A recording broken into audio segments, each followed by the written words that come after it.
Hello everybody, I am Oleg from the New Base 23 and I'd like to welcome you to a new series that we're gonna do on the channel. A new series that will hopefully last a few more episodes than just one.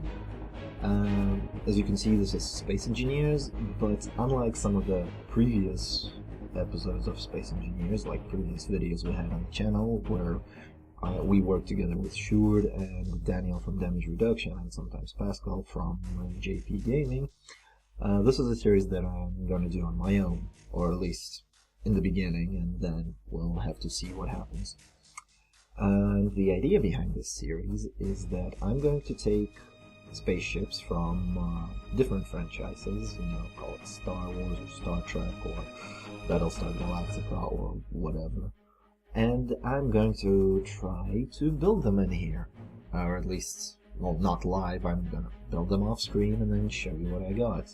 It's my take on things. Now, immediately, this might cause problems because some people might disagree with how I built some things, and that's understandable because I'm not saying that my design in this case is absolute.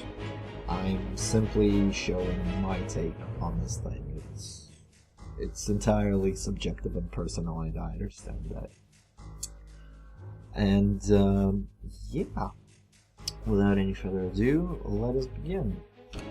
Now, the first franchise and basically ship models that I wanted to rebuild would be from FTL Faster Than Light. The first episode, this episode, I wanted to focus on Federation ships, specifically because there are 4 distinct Federation ships in the game. That's excluding mods, of course. And, yeah, let's see what I've built. And here's the first ship that I've built. Some of you may recognize it, most of you probably will not, but from this perspective I think you might. This is, of course, the Kestrel class cruiser, or the Kestrel cruiser, which is the standard ship that you start with. Let's see a few statistics here. This is my take on this thing, of course. It's 12,000 tons. It's got, let's see, it's got 52 thrusters and it's got 69 gyroscopes. And as you can see, it's a relatively maneuverable thing. Of course, it uses some mods, most of which will be linked in the description. Well, all of which will be linked in this description. Let's see. And yeah, it's a relatively large ship. I tried to follow the design of it as closely as I could. In some places I couldn't, obviously. For example, these are the let's see, industrial thrusters, I believe. I will check for the mod description, made by none other than Actor Sage. Great Space Engineers content in the channel. There's a little hangar there, which may or may not have been included in the original game, FTL, of course. But the thrusters here you see in the original game, it has 3 big thrusters. I couldn't obviously pull off that design, or, well, it's not that I couldn't, I just chose not to, simply because I don't know, it lacked the power. And, yeah. So, on the outside, this is a pretty cool ship, if I do say so myself. It's got 2 layers of armor almost at every point. Light armor, that is, so it will be relatively easy to chew through with missiles. But,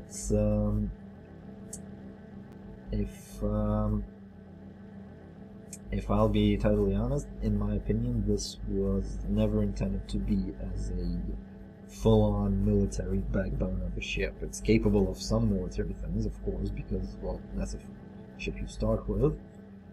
But, I was thinking of this as more of a support ship, maybe, I don't know, backup ship, something like that. Let's take a look inside. So, this is the bridge, or as much of it as I try to model after. The bridge has its own gravity generator. Almost every room in this ship has its own gravity generator. Simply because, well, I don't know, I just chose to do that. These are the operations consoles, or at least that's what I fancy calling them. And yeah, this is some people may say, you know, oh, you know, this is a little too large for a Kestrel bridge because only 2 people could fit on that. Well, 2 people could fit in that thing only because FTL demanded it to be like that. And really, in my opinion, people sometimes underestimate how big FTL ships really can be. And, you know, this guy is slightly over 250 meters in length. Now, next we got this fancy room. Originally, this is the drone controller room, but right now I don't have anything of the sort in here. But of course, you know, this will be up in the workshop, so people can add whatever they want in there. Again, its own gravity generator here. These little consoles just like to be able to operate things. And cameras, because security is important. Next we got the sensor room, and as you can see I plunked down some consoles in here. And the purpose for that is basically, well, yeah, this is where you operate all the cameras from. Although I suppose, considering how few cameras there are on this ship, 1 console would have sufficed, but whatever. This looks cool. And on the other side normally would be the door control, which controls all the doors and all the hatches and everything on the entire ship, but I thought it could be integrated into the other room, and that would be the security room, and this would just be a random passage or whatever. In here, or behind these, is another gravity generator that provides gravity for both of these rooms. Next we got the sick bay, and we got, well, it was actually meant to be the second thing here, and I think I'm gonna have to delete this camera, but whatever. This is a purely decoration thing. Again, its own gravity generator. Notice no windows, and outside are, like, there's this interior wall and then 2 layers of light armor, so out of all the areas, this is probably the beefiest one of the ship, because, well, reasons. And the other, actually, there should be a door here, but I didn't make it. The other room was the shield generator. Oh, okay, I'll get to that later. This is one of the large rooms right outside, because right outside it is the, oh god, what's it called? English is difficult. Airlocks, there we go. These are the airlocks, just like in the, just like in the game. Again, you know, 2 airlocks on each side of the ship. Oh, and this is an, well, elevator shaft leading down, but I'm going to show you that later. Now, this is the armory, and normally speaking, this is also where weapons control would be. What happened here? Gonna have to fix that later. But yeah, this is also the armory, so all these crates normally would contain weapons and ammunition for the crew, and boarding parties, or in fact security, you know, all that kind of stuff. Here's another, basically docking hatch, if you want to call it that, because here are merge blocks, and the idea is another ship comes in, merges here, and, you know, we got an airlock, we got a passage between 2 ships, or something like that. And then this is where the shield room would be, but there are no shields in the game, at least, you know, none that I know of. And so for now, this is just an observatory. Let's see, what's next? After this, we've got, after the armory, we've got these 2 side passages.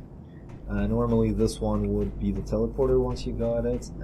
What was it, this one? One of them is the teleporter, the other one's cloaked, and then on the other side of the ship, you got the one that's supposed to be the life support room and another something. I never unlocked all of the things for the Kestrel, so I wouldn't be able to tell you. But for now, these are just, again, passages with windows and, you know, nice sights outside of them. Careful here, this is the passageway down. And this is the engineering. But before I show you that, I will show you the rear of the ship, where it also has once again 2 airlocks, just like that. And there we go. Same detail. Let's see, what else? Okay, yeah, now to the engineering. Now, the engineering is the first thing you will see that is not standard FTL. This is the engineering room. That's right. All of this is the engineering room. I may have missed a few consoles here and there, but the point is, yeah, this is engineering, and this is the reactor core. This is what it takes to power this ship. So many small reactors and 4 big-ass large reactors. There's also a gravity generator providing gravity for this entire room, as well as a bit further up, but you can see that later. And as you can see, even with this many generators, when I went full throttle, full forward, it clocked out the power for 54% of all of this. So this is crazy. This may not even be enough. So again, not very survival friendly. Next, we got the lower levels, which were never featured in the original FTL. So I decided to make a few additions myself, and this is the hangar. Now this is where 1 craft, or maybe 2 craft. What the hell is happening? Oh, it's probably because of this thing. Okay. And yeah, this is where the craft would come in and land, and this is basically where the crew would prepare, and these are all the cargo holds. So in case you guys bring some cargo home, there. Let's see, which one?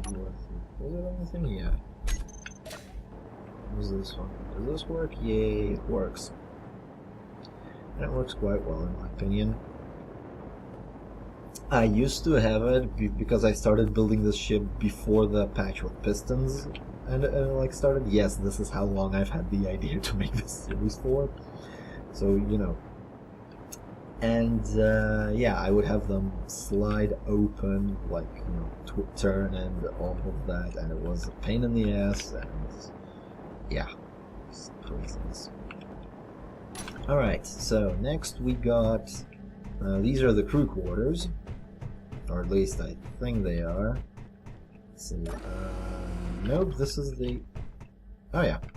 Yeah, these are the crew quarters. I did not make bunk beds for all of them because, again, this is a really old design before I even found out that the bunk bed mod exists. This is a maintenance passage. I'm not going to show you those because you're going to have to work them out yourselves.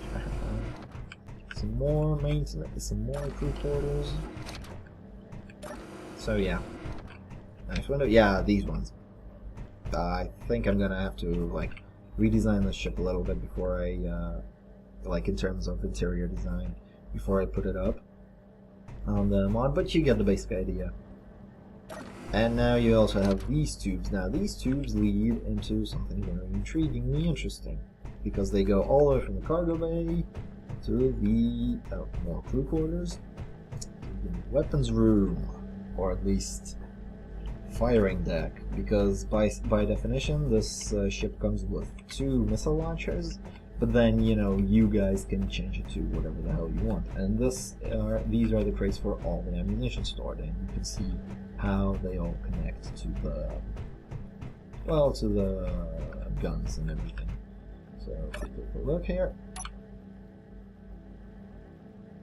Let's see, come on, turn, you big fat oaf. Come on. Come on. Yes. So I'm gonna go wreck this platform. Weapons and tools. Rocket launchers.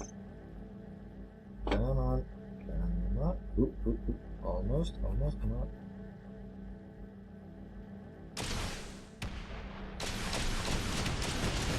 For some reason only one of them works. But yeah, you know, you get the basic idea. You know, quite devastating, but then again, you know, If you can get this thing to turn properly, then maybe it will be fine. But yeah, here's a basic idea of what this thing's fire capabilities. And this is a passage that leads back to the bridge. So yeah, this is the Constructor cruiser. Quite nifty, if you ask me. Let's move on, shall we? Now, the next ship is the Federation Scout, which is one of the enemy ships you get to see in FTL. Most of the time, whenever it attacks you, it is piloted by pirates. As you can see, significantly smaller than the Kestrel, and you know, doesn't take nearly as much power, even though I think it's got 1 or 2 large reactors. Well, I'm about to show you. As you can see, this little thing on the front is to refuel its ammunition stores, because it also has some weaponry, obviously. This is an unfinished door, which is the only way to enter this ship for the crew. The front is kind of nifty. I like the design that I went with. And it's got 2 missiles, just like the one in the game, and some kind of engine in the back as well. And yeah, a few more windows. This is a scout vessel. It's got 1 layer of armor. You know, it's not designed for prolonged engagements.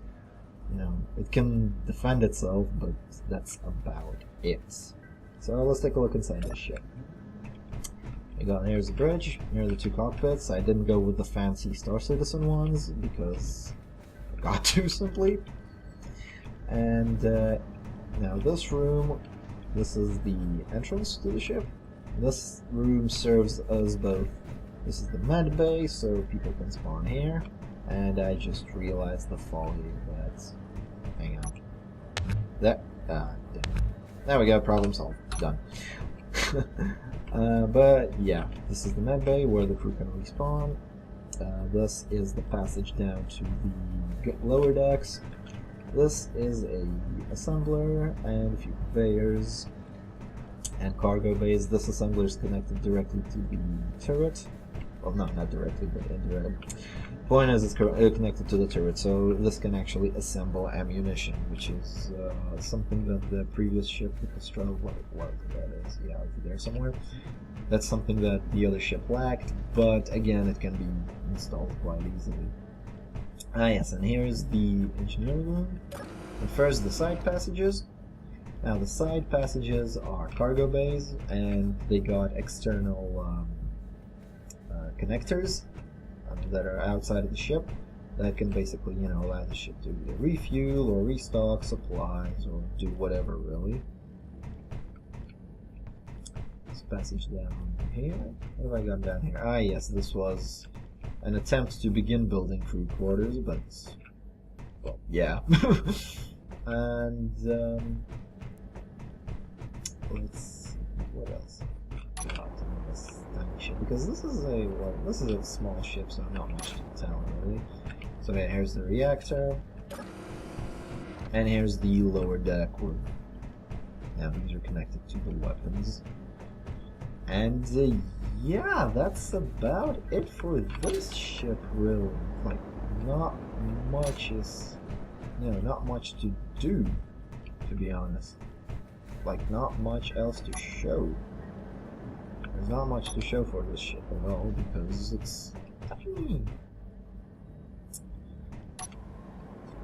Now, here's the next ship, and it's probably going to be one of the more difficult ones for those who played FTL to recognize, but this is the Federation Bomber. Again, primarily piloted by pirates when it attacks you, or, you know, the occasional distress call.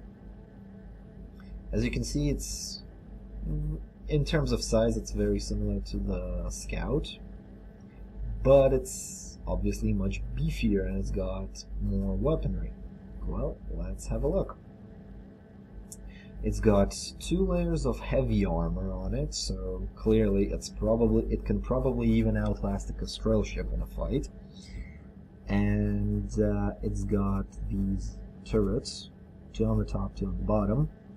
It's got those industrial engines again, and it's got 2 large engines for braking power, and then the rest for everything else. And you see this opening over there. Now originally I was thinking that this is where a gravity cannon sort of thing could be, but then I thought, you know what, pretty much anything could go here, or you can close it off or put some turrets in it or something like that. And yeah, outside this is, you know, slightly less maneuverable than the Scout, I can imagine. About its power when moving forward. Inside, now inside, as you may notice, absolutely no windows, because unlike the Scout, this ship's main function is military, in my opinion, and I don't think that military starcraft can afford the luxury of windows and pretty sights, or at least not these ones over here.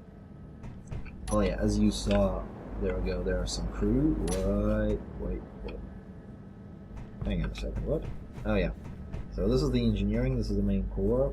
There, it connects to both the ship's engines. Out here. And the lower deck. I said on the lower deck we got this, which was meant to be again this gravity cannon, but could be anything again, or it could be just closed off completely. Got some crew quarters, some assemblers for manufacturing ammunition, or in fact manufacturing materials that one might need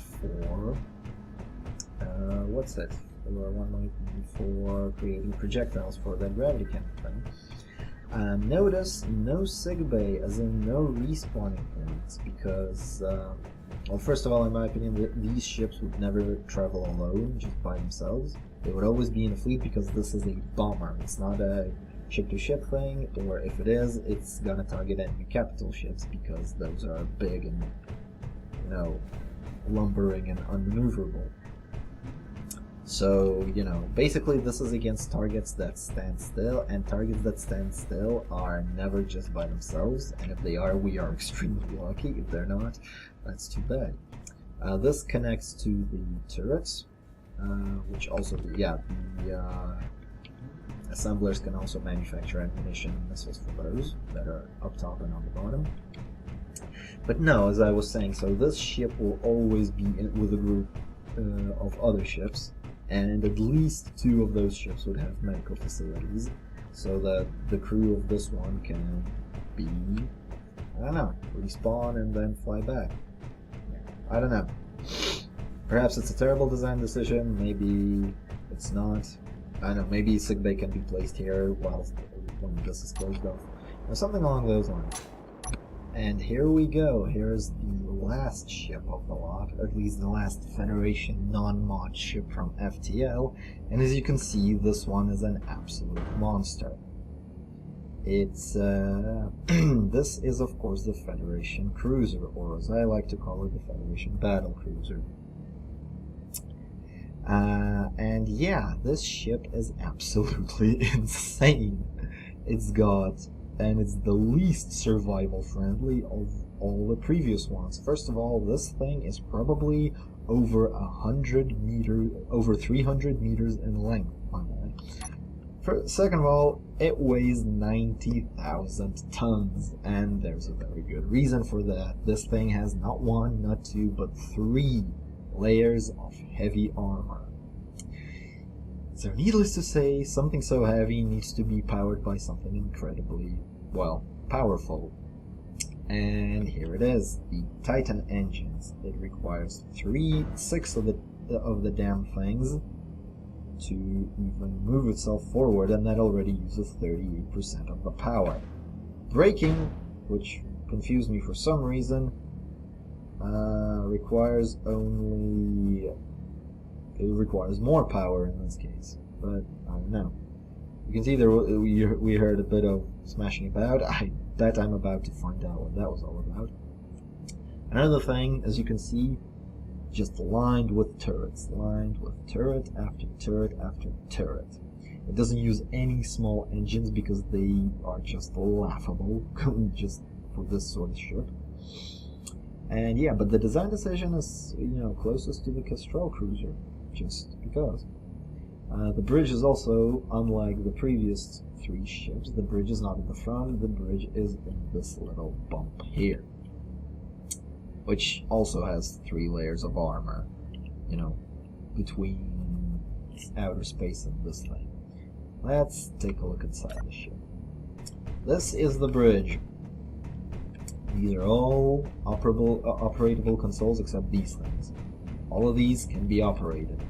Because all of these have a purpose. These 2 are for piloting, the other ones are mostly for manning turrets. And some of them are for security purposes. If we go down, we have these side cargo bays. 1 on each side. So if I go through here, really briefly through engineering, we got the same ones here. They are pretty much designed to store ammunition for any of those turrets. But how on earth would you get it there? Well, as you saw on the outside, there were connectors. Oh, on the outside there were connectors, and also these are linked up to the other cargo bay, which I'm going to show you in a minute. Next, I'm going to show you the engineering. Here are the consoles, here are the reactors, but these are not all the reactors that power this freaking thing. Here they are. We got an incredible amount of reactors. It's silly how many reactors this thing needs. It also has way more reactors than the nacelles, because Titan engines take a ridiculous amount of energy. It's just crazy. Next, we got this little chamber with all the gyroscopes, because this guy's heavy and it needs a lot of power to maneuver. It needs a lot of gyroscopes to maneuver. But I'm not going to show you the lower decks just yet, because we're going to start with the upper decks, of course. Up next, we have crew quarters. On the other side is the same thing. Not much to say about the crew quarters, really. Next, we have the med bay. Again, pretty much consistent with the original in terms of location, or at least I think it is. I tried to make it so that it is. This can respawn pretty much most of the crew, if not the entire crew, rather quickly. The only gravity generator for pretty much the entire ship. Wait, no, that's a lie. There are 2 more, but this one covers the majority of the ship, and this is another section of crew quarters. What do we have next? Up next, we got passages down below, which I'm going to show you later. Here we got more crew quarters. Here we got the security room, where I can pretty much see all the cameras. Excuse me. And yeah, this is it. Next is my favorite part, this catwalk. There are 2 of them, as you can see, and these are all the cargo things. This is the main cargo bay area, and I'm going to show you exactly the whole idea in a minute. And then up next we have this thing, which also requires its own generator. This is if a ship decides to dock with us or something like that. You know, we can greet them or something, let them aboard. Now, these are the upper decks. Now onto the lower decks. And just give me a second. First things first. Whoa. Okay. Yeah. Okay, this is it. First things first. The large hangar. Actually, no. Yeah. Okay. Yeah. Now that I'm here, the large hangar. Because this Federation cruiser, in my opinion, is the carrier variant, and this is where the fighters can be stored. Yeah. This all is a hangar area, and each of these can open its respective hangar door. Oh man, this is a beautiful sight. Yep, and you know, here are the nacelles, here are hangar defense turrets. Oh, it's insane. This thing is just crazy. It's a big and crazy thing. And if we, let's see, where are we? Not. If we return up here, oh, go through here, this is pretty much the intersection that goes to other places, like, I'm not sure where this is. Ah, yes, to the hangar. But first, I'm gonna show you the other thing that this goes to. Come on, work with me, work with me. Yeah, there we go. This is the hangar control area. This has all the cameras related to the hangars. All the hangars, that is. And whoop. And now if we go downstairs is where we see the main hangar. Come on. Yep. Here we go. Now this is the main hangar. This is where the ships are supposed to land. These two cargo bays and these small ones are basically, this is where if a cargo ship comes in and, you know, people carry stuff from it and to these things, they are connected to this network of cargo containers. It's absolutely crazy. And yeah, these cargo containers are through those other conveyors that they are connected to the rest of the ship. Basically, they supply all the turrets with ammunition. They supply all the other cargo containers with whatever they need. And this is rather insane. Just, you know, it's an absolute monstrosity, this ship. And here's one of the cool features, I thought. Let me just see, number 3? No. Was it number 9? There we go. Let's unlock these. And oh dear. Yeah, it's a little wobbly because it uses 2 pistons, but there. That's the main hangar open. And if we go downstairs again, we can fly out of here. Yeah. Now we got, again, hangar defense turrets, forward firing turrets, but really these can fire just anywhere. Those little doors, as you can see there, pretty much connect to the hangar, and this is for maintenance purposes. You know, all of that thing. The top doors also have this. The top turrets, I mean, also have this. And yeah, all in all, this is just a crazy ship. Only good luck trying to build it in survival, because I don't think any any standard map has enough resources to build that damn thing. But nevertheless, here it is. And here is me running around it.